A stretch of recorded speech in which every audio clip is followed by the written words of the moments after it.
ఇవాళ రాష్ట్రంలో ఎండాకాలం వచ్చిందంటే ఒక పక్క పరీక్షల గొడవ, ఇంకొక పక్క స్కూళ్ళు అడ్మిషన్లు, స్కూల్ ఫీజుల గొడవ రాష్ట్రమంతా నడుస్తున్నటువంటి సందర్భం.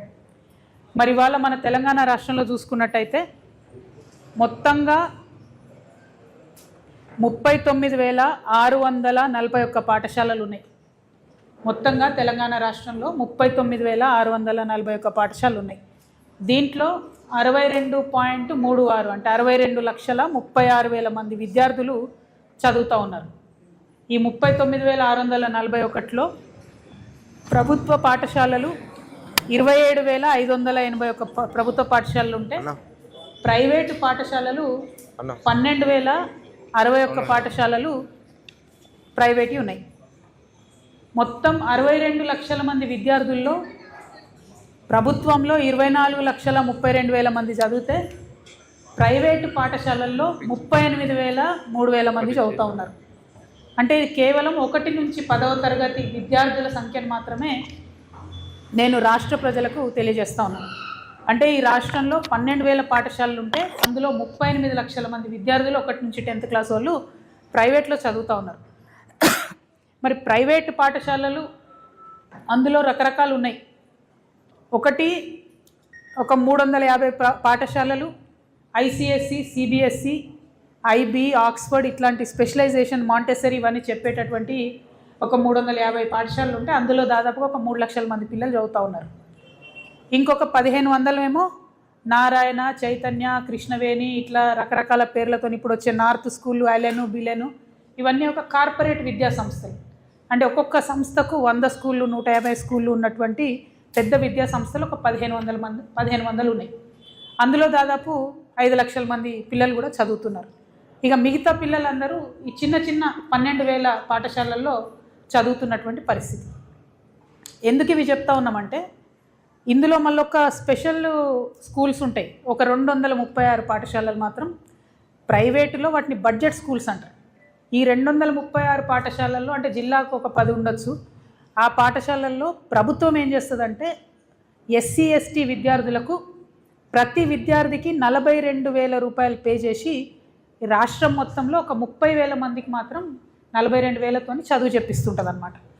సో ఈ మొత్తం మన రాష్ట్రంలో ఉన్న విద్యా వ్యవస్థ యొక్క స్థితిగతులు. మరి ఇవాళ ఎందుకు పెట్టుకుంటున్నాం ఈ ప్రెస్ మీటు? ఏప్రిల్ రానే లేదు. ఈ సిబిఎస్ఈ, ఐబీ ఇట్లాంటి స్కూల్స్ వాళ్ళు ఆల్రెడీ 25%, 30%, 40% ఫీజులు పెంచినటువంటి పరిస్థితి ఉన్నది. ఇప్పటికే అనేక జిల్లాలలో, హైదరాబాద్ మహానగరంలో మరీ ప్రత్యేకించి పేరెంట్స్ పోయి కంప్లీట్గా స్కూళ్ళ ముందు ధర్నాలు చేస్తున్నటువంటి పరిస్థితి ఉన్నది. ఫీజు కనబడడానికి ₹1,00,000 ఉంటుంది, కానీ ఇంకొక 30,000 అదనంగా, అది బస్సుకు అంటారు, స్కూల్కి అంటారు, బుక్స్కి అంటారు, రకరకాల పేర్లతో ఇంకొక 30,000 అదనంగా పేరెంట్స్ మీద బర్డెన్ ఉంటుంది. ఇంకొకటి ఏంటంటే అన్ని ప్రభుత్వాల్లో ఒక రూల్ ఉంటుంది. 1,30,000 ఫీజు అంటే ఎవ్రీ మంత్ తీసుకోవాలి ఫీజు, ప్రతి నెల తీసుకోవాలి ఫీజు.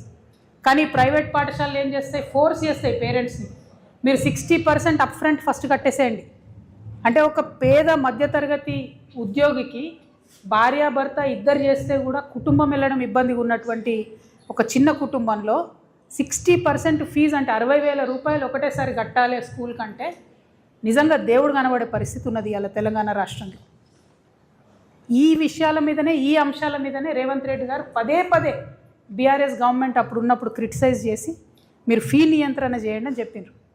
మరి ఇవాళ 3 సంవత్సరాలు అవుతుంది, 3 బడ్జెట్లు పెట్టుకున్నారు వీళ్ళు. మొన్న బడ్జెట్ సమావేశంలో కూడా నువ్వింత తిన్నావు అని వీళ్ళని వాళ్ళు తిట్టుకోవడం తప్పితే కనీసం పేద మధ్యతరగతి పిల్లలు ఇబ్బంది పడుతూ ఉన్నారు. మరి ఫీజు నియంత్రణ కోసం ఒక చట్టం తేవాలి అని చెప్పి ఆలోచన ఈ ప్రభుత్వానికి లేకపోవడం అనేది సిగ్గుచేటు. నేను అర్జెంటుగా డిమాండ్ చేస్తూ ఉన్నా. గత 10-12 రోజులుగా ఈ రాష్ట్రంలో, ఈ హైదరాబాద్ మహానగరంలో స్కూళ్ళ ముందట పిల్లల యొక్క పేరెంట్స్ చేస్తున్న ధర్నాలు చూసన్నా మీ ప్రభుత్వం కళ్ళు తెరవాలి. అవసరమైతే స్పెషల్ అసెంబ్లీ సెషన్ పెట్టండి, అర్జెంటుగా చట్టం తీసుకురండి. ఆనాడు తిరుపతిరావు గారి కమిటీ ఏదైతే ఉండనో ఆ కమిటీ కూడా 8 to 10% ఫీజు పెంచుకోమని చెప్పింది ఎవ్రీ ఇయరు.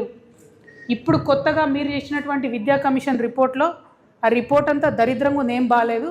ఒకటే ఒక సెంటెన్స్ బాగుంది, ఏంది అంటే ఫీజు నియంత్రణ చట్టం తేవాలి, దాన్ని 7 to 9%